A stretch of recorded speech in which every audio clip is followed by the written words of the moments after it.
কখনো কি এমন কারো পেছনে ছুটেছো যার জন্য তুমি রাতের পর রাত ঘুম হারিয়েছো, যে তোমার প্রতিটি মেসেজের উত্তর ঘন্টার পর ঘন্টা পরে দিয়েছে, আর তুমি তার একটি নোটিফিকেশন দেখার জন্য নিজের জীবনের সবচেয়ে গুরুত্বপূর্ণ কাজগুলো থামিয়ে রেখেছো? তুমি ভাবছো তুমি খুব সরল, তুমি ভাবছো তুমি সত্যিকারের ভালোবাসা করছো, কিন্তু আজ যে ভ্রান্তির মুখোশ তুমি পড়ে আছো সেটি ছিঁড়ে ফেলে দেওয়ার সময় এসে গেছে। আজ আমি তোমাকে তোমার নিজের মনের সেই কুৎসিত খেলার মুখোমুখি করব, যাকে তুমি ভালোবাসার নাম দিয়ে নিজেকেই ধ্বংস করে চলেছো। সত্যি বলতে কি ভাই আমার, যাকে তুমি প্রেম বলছো তা আসলে প্রেম নয়, এটি তোমার কামনা, তোমার একাকিত্ব এবং তোমার ভেতরে শূন্যতার উপর পড়ানো এক সুন্দর ও আকর্ষণীয় মুখোশ। তুমি দিন রাত শুধু এই একটি কথাই ভাবছো, কি এমন জাদু করব, কি এমন উপায় বের করব যাতে কেউ তোমার জন্য ব্যাকুল হয়ে ওঠে। তুমি ভিখারির মতো হাত পেতে ভালোবাসা চাইছো, আর মনে রেখো, মানুষ সব সময় ভিখারির দিক থেকে চোখ ফিরিয়ে নেয়, কেউ তার প্রেমে পড়ে না। যদি আজও তুমি এই ফাঁদটা বুঝতে না পারো, তবে সারা জীবন একটা পুতুল হয়ে থেকে যাবে, যার সুতো অন্য কারোর হাতে থাকবে। সে হাসালে তুমি হাসবে, সে কাঁদালে তুমি কাঁদবে। আজকের এই আলোচনা মানুষের মন এবং বিশেষ করে নারী মনস্তত্ত্বের সেই বন্ধ দরজাগুলো খুলে দেবে, যেগুলো এতদিন তোমার কাছ থেকে লুকিয়ে রাখা হয়েছে। যদি আজ তুমি তোমার এই সবচেয়ে বড় ভুলটা ছেড়ে দিতে পারো, তাহলে আমি নিশ্চয়তা দিচ্ছি তোমাকে আর কারো সামনে মিনতি করতে হবে না। মানুষ নিজে থেকেই তোমার শক্তির চৌম্বক ক্ষেত্রের দিকে আকৃষ্ট হবে। যদি নিজের মর্যাদা ফিরিয়ে আনতে চাও, তাহলে প্রতিটি লাইন মন দিয়ে গ্রহণ করো।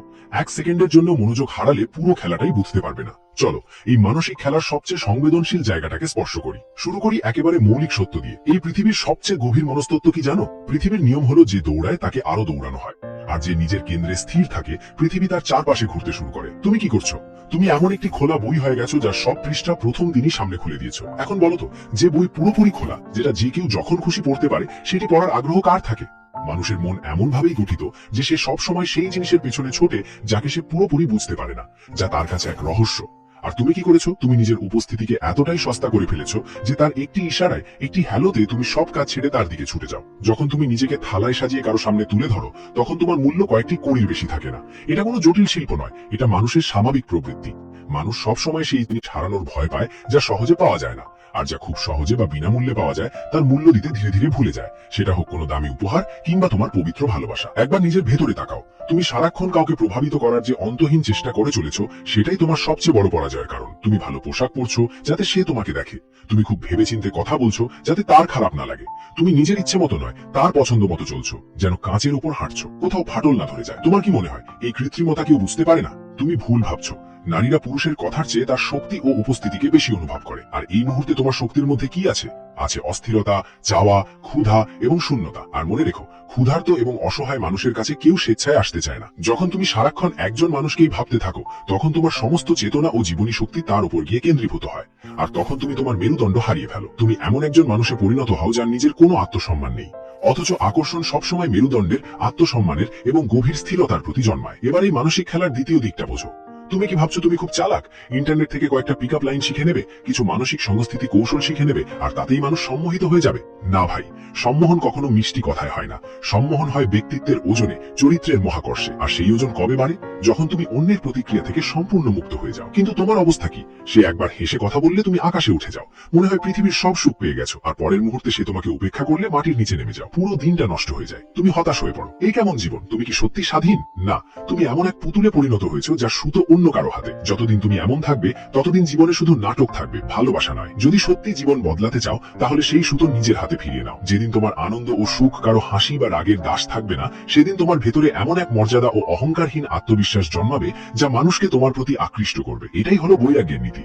বৈরাগ্যের মধ্যেই পৃথিবীর সবচেয়ে বড় আকর্ষণ লুকিয়ে আছে। তবে বৈরাগ্য মানে পাথর হয়ে যাওয়া নয়, কারো প্রতি ঘৃণা জন্মানো নয়। ঘৃণাও এক ধরনের বন্ধন। যদি তুমি কাউকে ঘৃণা করো, তাহলে সে এখনো তোমার মনকে নিয়ন্ত্রণ করছে। বৈরাগ্যের প্রকৃত অর্থ হলো তুমি নিজের সুরে মগ্ন, নিজের জীবনের কেন্দ্রে প্রতিষ্ঠিত। যেমন বাতাসের একটি ঝাপটা আসে, গাছের পাতাকে ছুঁয়ে নিজের পথে এগিয়ে যায়। সে কোনো গাছকে আঁকড়ে ধরে কাঁদে না যে আমাকে ছেড়ে যেও না। তোমাকেও সেই বাতাসের মতো হতে হবে।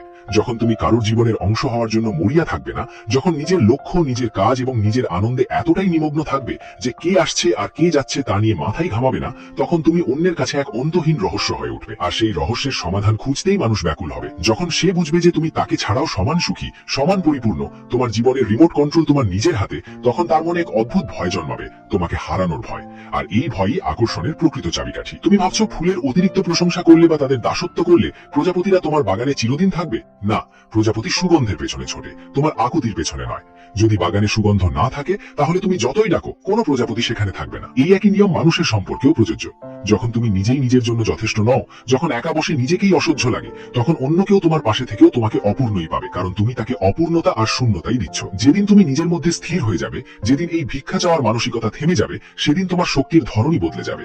তুমি উত্তপ্ত মরুভূমি থেকে এক শীতল ছায়াদানকারী বৃক্ষে পরিণত হবে। আর এই উত্তপ্ত পৃথিবীতে প্রতিটি ক্লান্ত পথিক এমন ছায়ার কাছেই আশ্রয় খোঁজে। তাই আজ এই মুহূর্ত থেকে ভিক্ষা চাওয়ার অভ্যেস ছেড়ে দাও। নিজের সময়, শক্তি ও চেতনাকে নিজের উপর বিনিয়োগ করো। শরীরের উপর কাজ করো, ক্যারিয়ারের উপর কাজ করো, জ্ঞান বাড়াও এবং নিজের মধ্যে গভীর স্থিরতা তৈরি করো। যখন তুমি নিজেকে এক অমূল্য রত্নের মধ্যে দেখতে শুরু করবে, তখন পৃথিবীও তোমাকে সেই দৃষ্টিতেই দেখবে। কারো পেছনে ছুটে নিজের আত্মসম্মানকে আবর্জনার ঝুড়িতে ফেলো না। নিজেকে এমন ভাবে গড়ে তোলো যাতে মানুষ তোমার স্থিরতা ও শান্তিকে দেখার জন্য থেমে যায়। যখন তুমি নিজের মধ্যে সম্পূর্ণ তৃপ্ত হয়ে যাবে, যখন কে তোমাকে পছন্দ করছে আর কে প্রত্যাখ্যান করছে তা নিয়ে তোমার বিন্দুমাত্র মাথা ব্যথা থাকবে না, তখন প্রকৃতির সবচেয়ে বড় নিয়ম কাজ করতে শুরু করবে। যখন তোমার কাছে বিষয়টি গুরুত্বহীন হয়ে যাবে, ঠিক তখনই অন্যের কাছে তা গুরুত্বপূর্ণ হয়ে উঠবে। খেলাটা খুবই সহজ, এখন সিদ্ধান্ত তোমার। তুমি কি তালি বাজানো পুতুল হয়ে থাকবে, নাকি নিজের সুরে মগ্ন সেই সম্রাট হবে যার চৌম্বক ক্ষেত্রের মধ্যে প্রবেশ করার জন্য পৃথিবী ব্যাকুল হবে? নিজের কেন্দ্রে ফিরে এসো এবং নিজের মর্যাদায় বাঁচতে শুরু করো। যদি এই মানসিক খেলা তোমার চোখ খুলে দিয়ে থাকে, তাহলে নিজের মেরুদণ্ড সোজা করো এবং কমেন্টে লেখো, আমি থেমে গেছি। এই ভিডিওটি সেই বন্ধুর সাথে শেয়ার করো যে কারো পেছনে ছুটে নিজের মূল্য হারাচ্ছে।